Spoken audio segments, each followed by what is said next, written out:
Nah, grill lah. Ya. Hayo, inilah dia wagyu tadi kawan-kawan.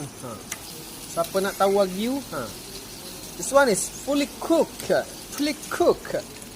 Wagyu kurban wagyu kurban lah. Okay kawan-kawan, inilah dia wagyu with the black pepper sauce. Okay, you want to see my black pepper sauce? This one. Okay. Little bit only Last. Wagyu man.